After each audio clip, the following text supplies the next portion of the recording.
Николай Николаевич, здравствуйте. Здравствуйте, Ирина Дмитриевна. Мы сегодня хотим от вас, как от человека, который много лет работает в сфере архитектуры и градостроительства, услышать ответы на вопросы касаемо развития нашего города Якутска. Помнишь, мы в 2010 году выпустили книгу «Архитектура и градостроительство города Якутска», Да. и как раз дали анонс на позапрошлогодней архитектурной премии ЕГЭ о том, что мы продолжаем исследование о развитии нашего города и, начиная с 2010 года, сейчас опять выстраиваем хронологию событий. Название не будет меняться, да? Название не меняется, мы просто продолжаем с 2010 года по текущий момент, что же повлияло на появление в Якутске различных объектов, на развитие города Якутска. Самая главная канва этого исследования – это пример наших коллег московских, архитектурное бюро Осадова, наши коллеги известные, Андрей Осадов, Никита Осадов, их отец. Они сделали очень интересное исследование с архитектурными критиками Юлией Шишаловой и Еленой Петуховой «Новейшая история российской архитектуры», где именно показали хронологическое развитие и влияние событий в мире и в стране на то, что появляется в России в разных городах. В том числе мы попали туда, например, с такими интересными проектами, как парк будущих поколений, который сейчас строится. Вот. Мы взяли эту методику и решили здесь, в Якутске, провести такое исследование. И поскольку вы в то время, в 2010 году, были главным архитектором города Якутска, хотелось бы вот как раз услышать ответ на вопрос, что же все-таки влияло в те или иные годы на принимаемые решения в Якутске. В 2010 год, давай вспомним, что это были за времена. Да. Я бы все-таки развитие города Якутска, да, городского около города Якутск, происходило по разработанному генеральному плану, потому что в то время у нас уже был утвержденный генеральный план, и кроме этого были разработаны правила землепользования застройки.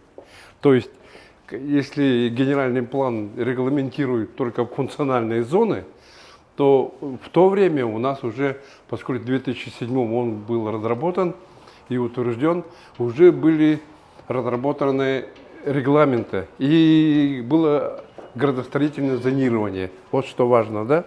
Вот сейчас я вот недавно совсем был в Улан-Баторе и увидел, как же может происходить развитие, когда у них нет таких правил, которые регламентируют градостроительное развитие.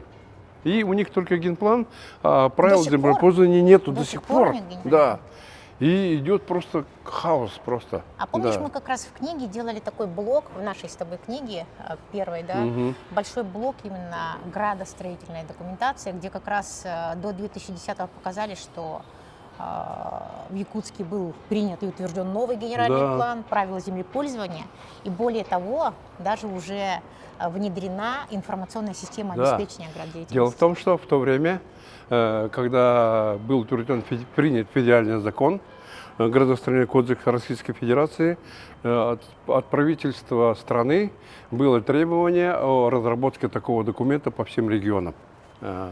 И нам повезло, потому что в то время был мэром города Илья Федорович Михальчук, и было подписано соглашение о сотрудничестве с администрацией города Москвы по различным направлениям, там в области культуры, области экономики, и там была строчка в области архитектуры и градостроительства.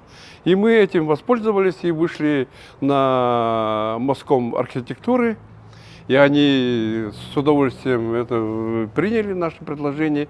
И совместно, помните, с Институтом генерального плана города Москвы был разработан генеральный план города Якутска.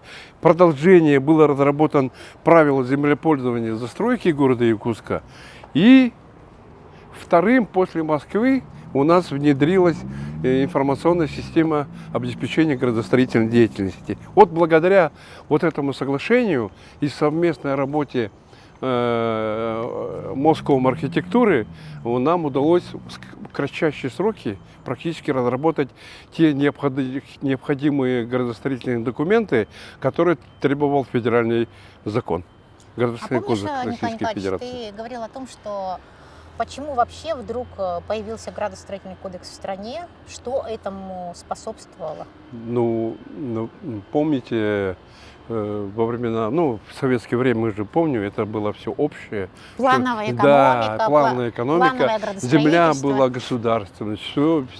А вот в первую очередь земля стала значит, предметом рыночных отношений. То есть землю получилось, что можно было купить, можно значит, оформить собственность. И, естественно, люди, которые оформляли земли в собственность, они мечтали на нем строить, ну, что они хотели. Вначале так и было. Так и происходило. Да, так и происходило, потому что вот мой земельный участок, я собственник, что хочу и там буду строить. Даже структуры земельные, которые было в то время, у них очень сильно вертикальная структура была, федеральная. И они говорили, вот мы будем землю отводить, а вы там думаете, что там построить.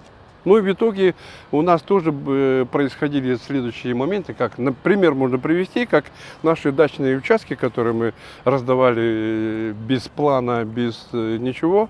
Вот сейчас мы вот никак не проехать, не приехать, да, до сих пор инженерку провести, да, очень сложно. Вот результат. Вот, Или, вот например, вот хатасские так называемые земли, когда земли сельхозназначения также Да. распределялись без плана, условно Да. под сельхозназначение, но на самом деле мы-то, градостроители, понимали, что рано или поздно это будут самые капиталоемкие земельные Вот участки, именно. потому что люди их заведомо понимали, что можно будет потом когда-то что-то там Да. использовать.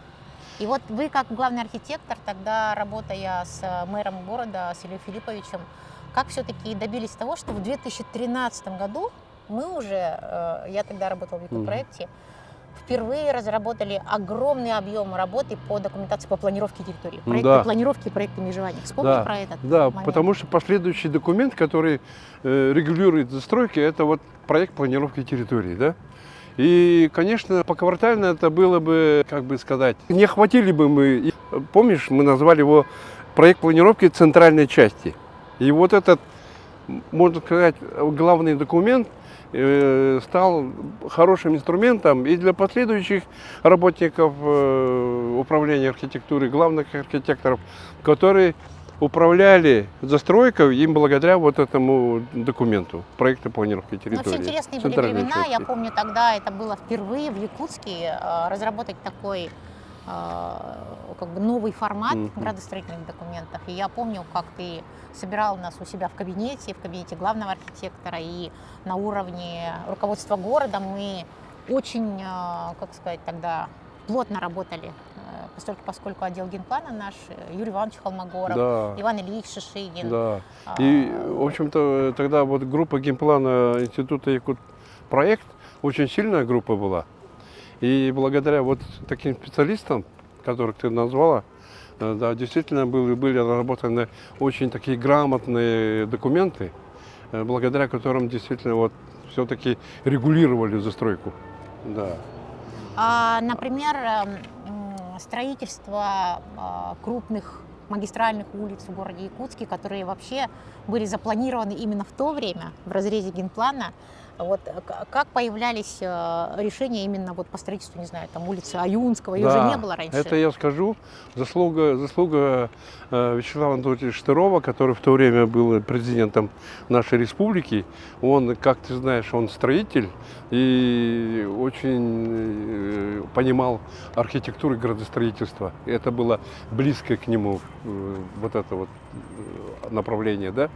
И тогда мы приняли решение, он у меня очень много слушал тогда, приглашал и так далее, как главного архитектора. И что будем делать? И давайте, говорит, эта идея была его, магистральные улицы будем пробивать.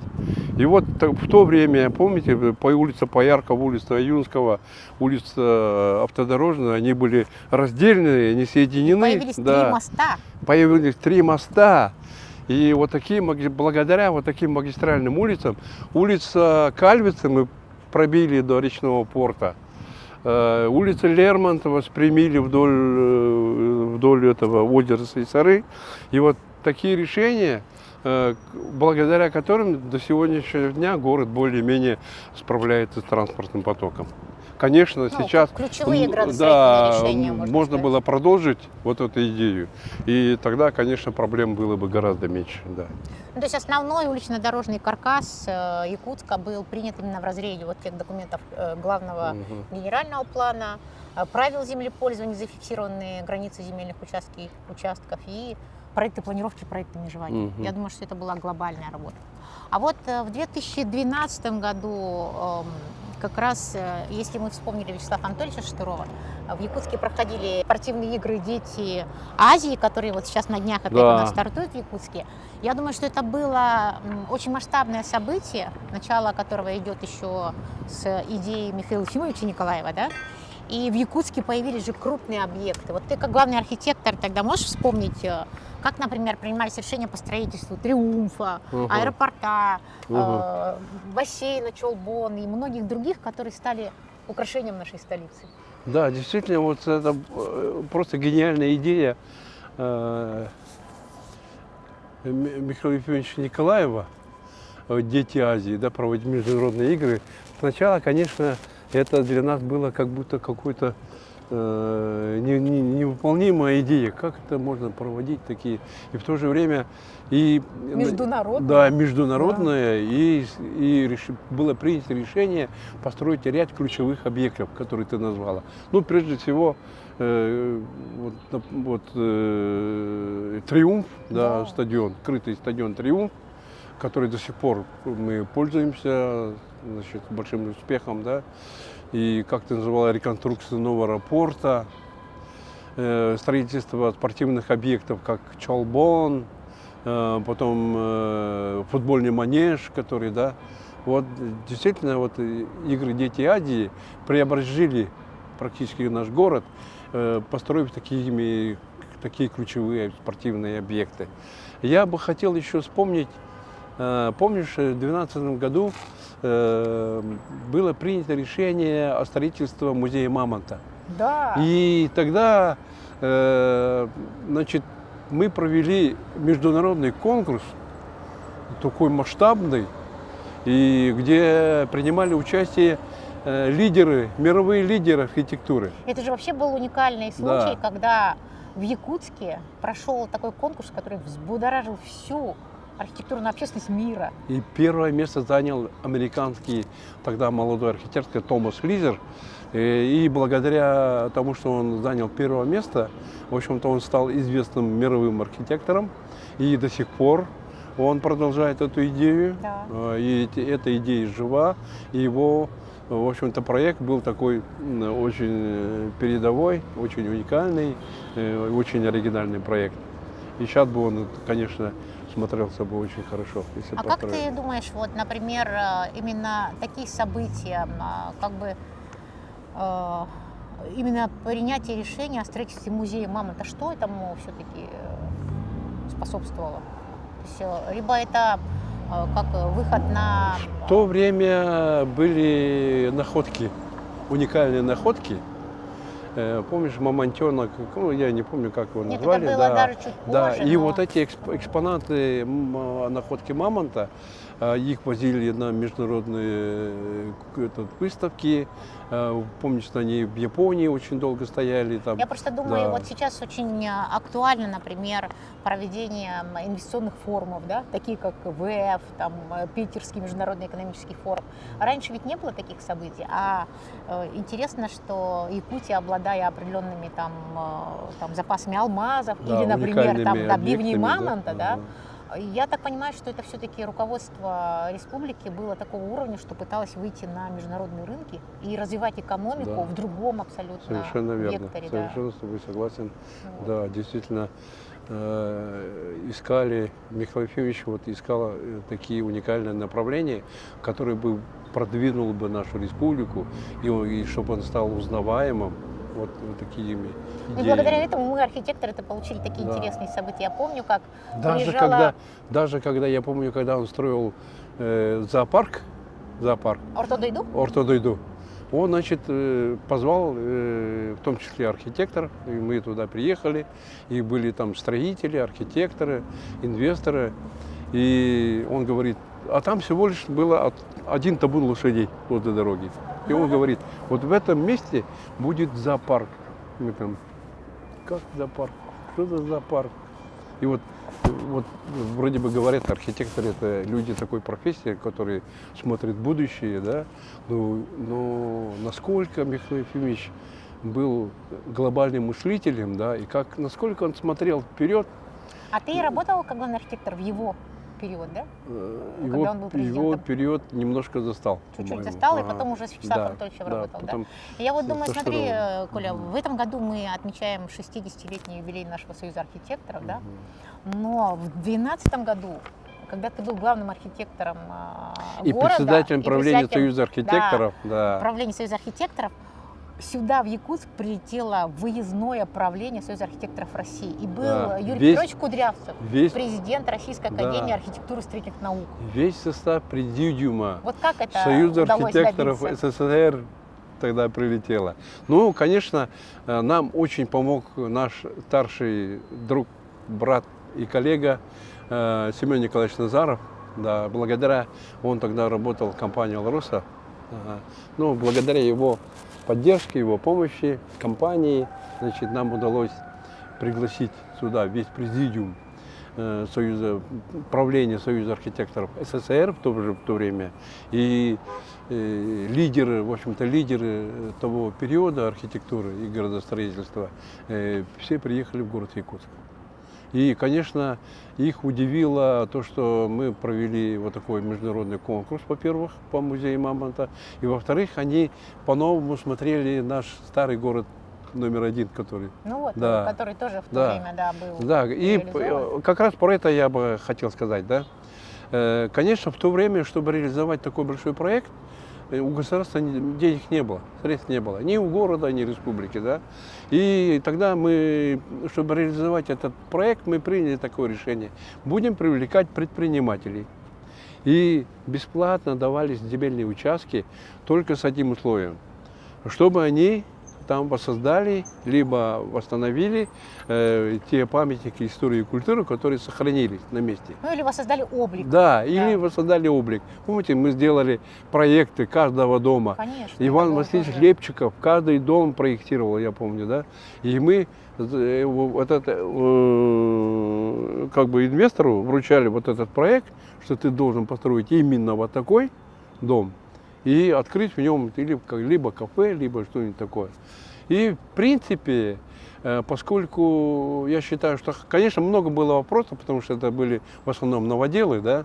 Единственный памятник, который сохранился, это русско-азиатский банк, который здание, да, который Азиатский Тихоокеанский банк, который ты знаешь.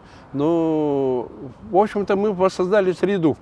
А я как градостроитель, планировщик, исследователь, да, всегда говорю о том, что мы сохранили генотип города Якутска, потому что историческая планировка и главное, это тоже ценность. Создали именно историческую среду того деревянного города наша вот Якутска. сейчас молодежь может... Вот это, я считаю, что главное достижение. Вообще, я думаю, что когда ты работал главным архитектором, тебе посчастливилось работать именно в эпоху таких мощных событий. Понимаешь, если говорить об архитектурной практике, да, давай еще вспомним еще один конкурс, тоже масштабный очень, это международный конкурс «Земля Оломхо». Ты тогда был главным архитектором, и ты как раз отвечал за принимаемые решения. Что вот этому способствовало? Почему вдруг появился этот проект, и почему, к сожалению, мы сегодня видим отход от тех принципиальных решений, которые были приняты в Все исходило от того, что, помнишь, в генеральном плане всегда вот эта территория, которую мы называем антенное поле, мы называли национальный парк, территория парка. Вот.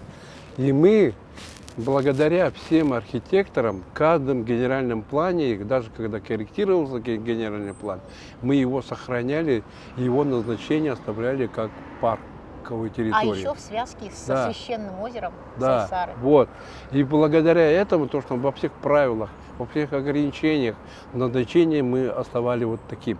Благодаря только этому эта территория сохранилась. Конечно, желаний было много, там его достроить, потому что свободная территория, но тем не менее, в общем-то, выстояли.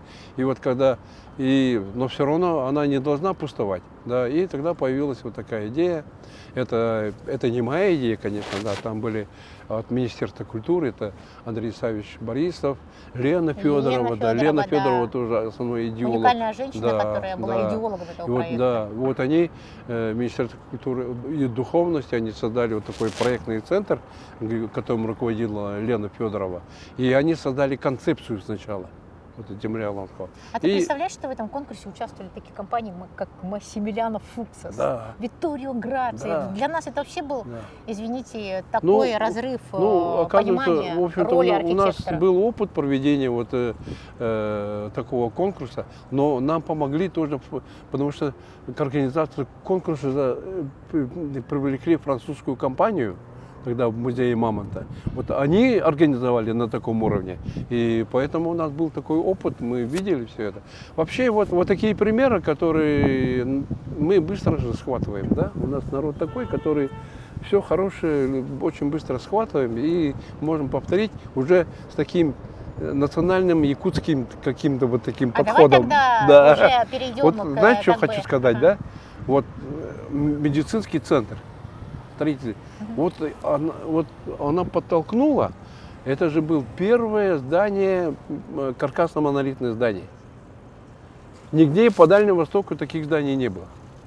После этого, после строительства введения медицинского центра, у нас появились свои ребята, свои компании, которые уже владели оснастками, опалубкой, да, и уже могли строить высотные дома каркасно-монолитные. Я помню, мы приезжали на дальневосточный фестиваль город Хабаровск, и они показывали единственное монолитное здание, которое они строили очень долго-долго, много-много лет, а у нас уже шло вообще вот такой застройка, широкомасштабная застройка вот таким каркасно-монолитным методом строительства.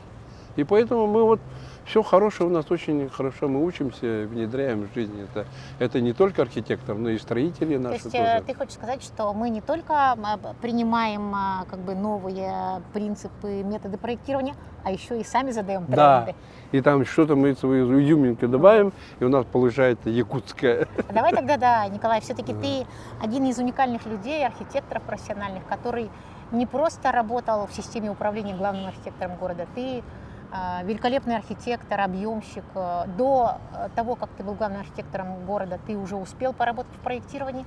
И потом, вот как раз в хронологическом как бы аспекте нашего исследования, да, я помню объекты, которые ты уже как архитектор, объемщик проектировал. Например, дома по Пирогова с национальными какими-то колоритом, да? мотивами, да, с Семеном Никифоровым, со своей компанией, ЛСТК проект. Расскажи, пожалуйста, вот уже об объемном проектировании, о твоих работах авторских. Ну, тогда у нас был довольно молодой коллектив. Вот сейчас, можно сказать, мастера архитектуры. Это вот Семен Никифоров, да, Влад Нестеров. Они тогда были еще помоложе. И такая была творческая компания у нас, в общем-то. И молодые ребята к нам тоже приходили, обучались, работали. И, в общем-то, у нас было желание в современной архитектуре внедрить что-то национальное. Но, как ты знаешь, это очень сложно. Это очень сложно, да. Простое повторение формы, этот этап мы уже прошли. У нас были такие периоды, когда наши старшие коллеги проектировали такие вот повторения там, Урасы и так далее. Допустим, музей Аюнского, Иннокентия Алексеевича Сивцева. Прекрасный вот, объект. Но она, когда в маленьком масштабе, она еще смотрит. Да. А когда вот такое большое каменное, то это, конечно... Каменный и поэтому, балаган, это было бы страшно. Это было бы страшно. И поэтому мы в каждом своем современном объекте пытались какую-то внедрить национальный колорит. Ну, можно начать, да, действительно, вот с этого объекта на Пирогова. И был такой стесненный земельный участок. И мы внутри себя сделали какой-то конкурс, и у меня пришла такая идея поставить 3 башни и стилобатом объединить. Один из первых стилобатов в Якутске. Первый стилобат в городе Якутске. А разве так можно было? Типа, потом вопрос возник. Я помню, он до сих пор считается одним из самых комфортных жилых комплексов в Якутске. Когда на первом этаже. Я всегда думал, что задача архитектора – это прежде всего создать комфорт. Не просто внешнюю красоту, а чтобы в нем было комфортно. Первое здание, которое я спроектировал, он находится на улице Орджоникидзе, где наши все президенты проживали в этом доме, да. Там, значит, на первом этаже был гаражи, парковки, теплые гаражи. Да. И там было, мы первый этаж впервые приподняли. Вот мы же свайное поле почему-то под домом пространство не использовали. И там мы его приподняли, а входную группу опустили конкретно на уровень земли. И там до сих пор очень удобно. 3 ступеньки, и ты попадаешь в вестибюль жилого дома. Действительно, Да, это так, это были все-таки да. прорывные Это решения, вроде бы да. мелочь, но это очень важно. Да. И мы такие приемы, в общем, я сейчас, когда обучаю студентов, я буквально требую вот это, потому что мы уже много технических решений, когда не надо подниматься вот по высоким ступенькам, да, вот до уровня первого этажа, а нужно нормально, чтобы на уровне земли практически заходить в любое помещение. И вот, и там вот идея была, значит, идея была вот Далбар Хатун. Три башни в стиле якутской женщин, 3 женщин в якутском праздничном убранстве. Мне кажется, прекрасный образец, как раз современной якутской. Конечно, не все удалось реализовать из того, что было задумано, но тем не менее он все-таки какой-то что-то есть. Мне кажется, очень интересная беседа у нас состоялась, Николай Николаевич. Я готова с вами еще много-много говорить. Заканчивая наше небольшое интервью, хотел бы последний вопрос задать. Вот сегодня вы заведующий кафедрой архитектуры нашего Северо-Восточного федерального университета, института, инженерно-технического института, да? Какие сегодня студенты и как вы видите их будущее? Я бы хотел сказать, что у нас студенты самые талантливые. Дело в том, что у нас идет большой отбор. И что хорошо, помнишь, когда мы уже на заре создали при Союзе архитекторов детскую школу, студию, школу архитекторов. И вот это вот направление детского архитектурного творчества, она сейчас развита по всей республике.